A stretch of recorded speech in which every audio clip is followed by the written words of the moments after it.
Hello, everyone, and welcome to my lecture on history of the anthropology of religion and the problematizing of various categories, including that of belief and religion. This lecture is intended to help you all have a better understanding of the history of the anthropology of religion. So it sort of acts as a foundation for us for the rest of this course. But more generally, I hope that you better understand how it is that anthropologists approach the study of this thing that we call religion, which might be different than the way that you have traditionally thought of religion, for example. So we're going to be doing a few different activities when we meet in person, live in the classroom. But first, I'd like for you to look over these passages from the reading from the piece written by Michael Lambach that I would like for us to discuss when we meet in person. So I will pause here for a second on each of these quotes, and I'd like for you in your own time to return to them and think about what they might mean.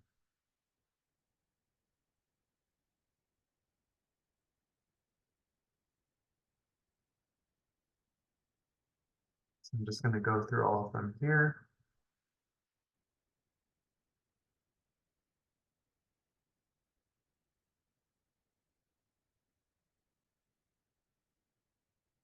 Feel free to pause, obviously, so that you can take notes.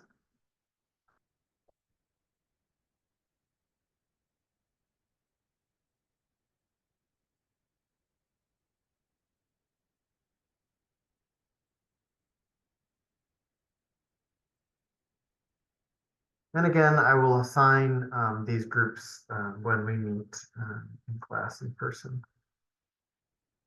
I'd also like to let you know now before I forget, as you read work by Durkheim that you'll be reading for this course, I'd like you to specifically look at what Durkheim argues about what he calls quote unquote primitive religions and morality, and the relationship between quote unquote primitive religions and religious practices of quote unquote barbaric and cultured nations. Okay, now that I've gotten that out of the way, what is religion and how do anthropologists study it? So, as for the culture concept in sociocultural anthropology, as you may recall from Anthropology 203, the concept of religion is actually very difficult to define. In my intro course in cultural anthropology, ANT 203, which all of you should have taken, I define religion as a worldview that orders a society and provides its members with meaning, unity, peace of mind, and some degree of control over everyday events. It often includes a distinction between the divine, meaning the sacred, and the mundane, meaning the profane, the everyday. Okay. So, surprise, anthropologists, however, don't actually agree on one particular definition. Right? This is the definition I provide, but not every anthropologist would subscribe to that particular definition of religion. So oftentimes students to define religion, they'll say something like this, that it's belief in supernatural beings, right? And so one thing that we're going to be working towards deconstructing over the next few classes, and indeed over the entire semester, is this concept of belief. What is belief supposed to refer to? How and why is this being cast is somehow different from ordinary knowledge? What's the difference between believing something and knowing something? Some of you may be tempted to say, well, believing in something means it's not based on science, right? But as we will explore in this course, Western science too is a way of understanding the world. We might believe, could be said to believe in, right, the scientific method. So science is an epistemological system, epistemology meaning the study of knowledge. And religion is similarly a way of understanding the world. Have a similar function, the two of them, right? So I've already said, here's the problem with belief, right? It's not very specific. What is it actually telling us? We'll get to more of this later in the course. Supernatural. What does supernatural mean? What does that refer to? This sort of assumes that we know what the natural is, that we all agree on what is natural or what nature refers to. And the same could be said for beings, right? Why not the term God? Why not the term spirit or soul? Right? The point is that all three of these words, belief, supernatural, and beings, are not universal. These are not universal concepts.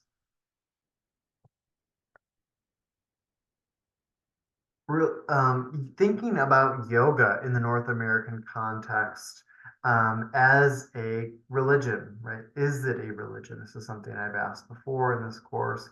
What do you think, given that I'm starting to, help you deconstruct the definition of religion? Do you think yoga, again, as practiced in North America, is a religion? I'd love for us to talk about this a bit further in class.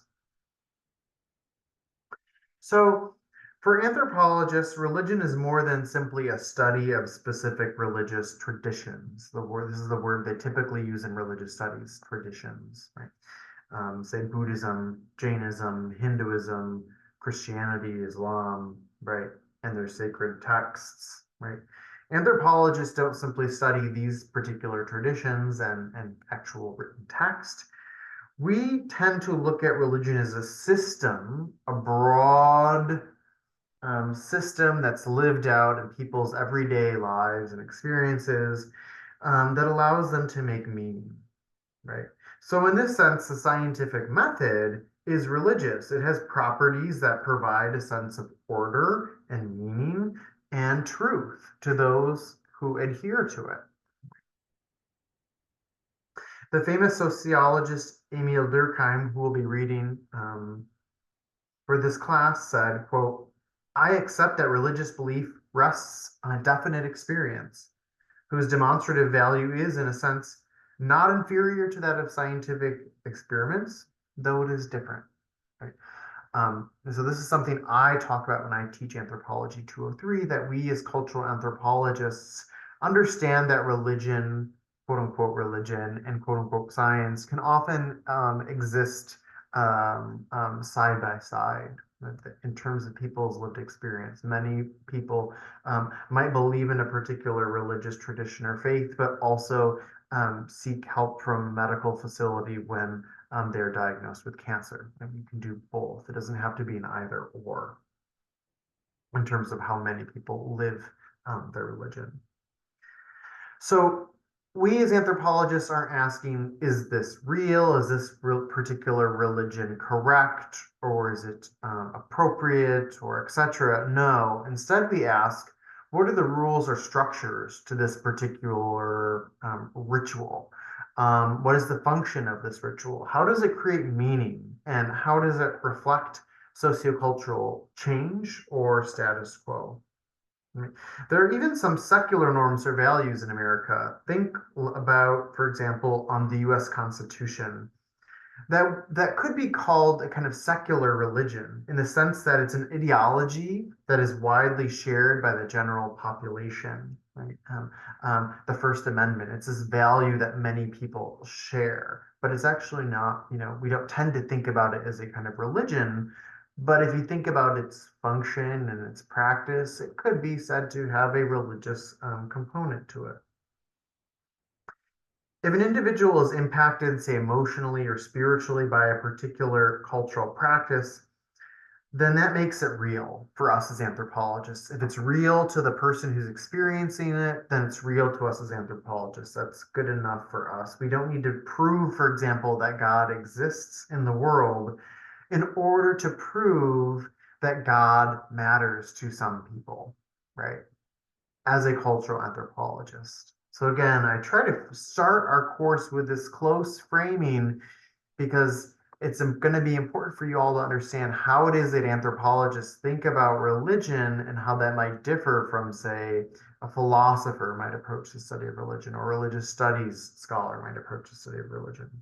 So rather, our goal as anthropologists is to show the sort of internal logic, how a religion functions and performs certain very particular functions, but also how it brings meaning to human experience and everyday lives, right? Whereas again, religious studies scholars might focus particularly on a text, an argument, right, within a book. Um, so while we look at the ins and outs of a specific faith system, we also want to know what being a part of a religious community or engaging in ritual acts does to people. So in this sense, religion has an explanatory mechanism. By explanatory mechanism, I mean it may be it allows for people, it provides an avenue for people to explain things that they are experiencing, living out, say a major hurricane, for example, why me, why now, sort of thing, right?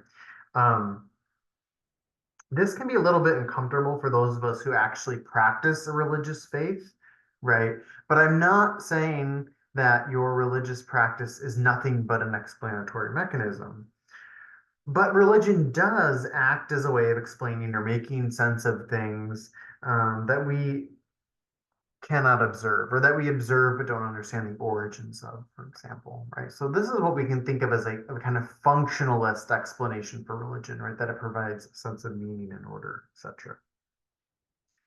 So religion is composed of those mechanisms and institutions, again, that provide a sense of meaning, order, truth, and certainty to its adherents, right?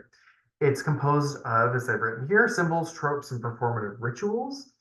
Um, Individuals are both agents, meaning that individuals who practice a religious tradition have certain power, influence within the institution, but at the same time, they are, firmly placed within a structure of sociocultural norms and expectations, right? Every major religion is also an institution, right?